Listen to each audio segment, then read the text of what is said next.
So in terms of the local publishing business, there are actually two different models. One model is you get a publisher, and one model is you do self-publishing. So both has its pros and cons.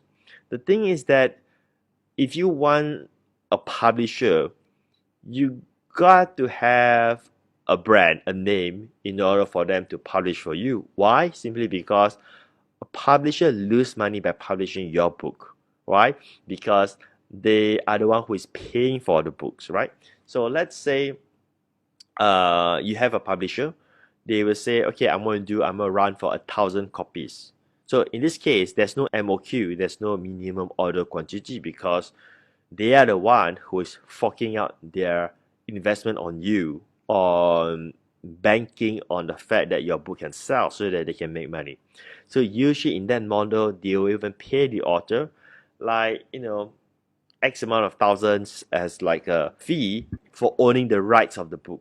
So in that process, you have zero risk, but you lose the rights of your book, which means that you cannot go and print yourself and sell. If you want your book, you need to buy from the publisher back at a discounted price, and they'll allow you to sell. So that is that model. The other model is not a publisher anymore. The other model is self-publishing. With self-publishing, there's no MOQ. You are the one who prints out. So you just need to find a printing company and work with them what is the most cost effective. Obviously, the more you print, the cheaper it gets, because in the printing industry, technically what they do is they build a mold for your book. So the mold will cost you X amount of money, and then they'll charge you per print of the book. So if you print less book, then it becomes more expensive per unit in that calculation, right? Now, self-publishing would means that you get to keep all of the profit because it's yours, but you probably gonna have a hard time to have your books appear in the local bookstores, right? Because book promoters, they don't simply accept books to be promoted, and book promoters take a big chunk of profit from you, which means you're gonna make loss.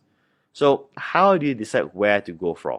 Well, it goes back to your business, what you're trying to achieve by having your book in the local bookstore. Are you trying to build a brand, or are you trying to use a lead generator? Are you trying to make money by selling books? Where do you want to go from here? Of course, the answer is that I want to have all. Well, the answer is there's no such thing as all in that sense. You have to decide what is your objective. For me, right, as a marketer, I will do self-publishing, right? Because I need my books to help me to build my brand, for lead generation, to sell, and so on. I want to have total control of my books, but it will cost me money because I have to print it by myself. So you have to decide where you want to go from here. If you're someone who is very successful, very famous, because I do not know what you do, perhaps you are, then publisher would want to publish your book, right? And that would remove all hassle whatsoever, because they will do everything for you. Wow. So there we go. I'm excited to share this because I do books, right? I do books online, I do books locally, and so on. So it's great that I can share some thoughts about this.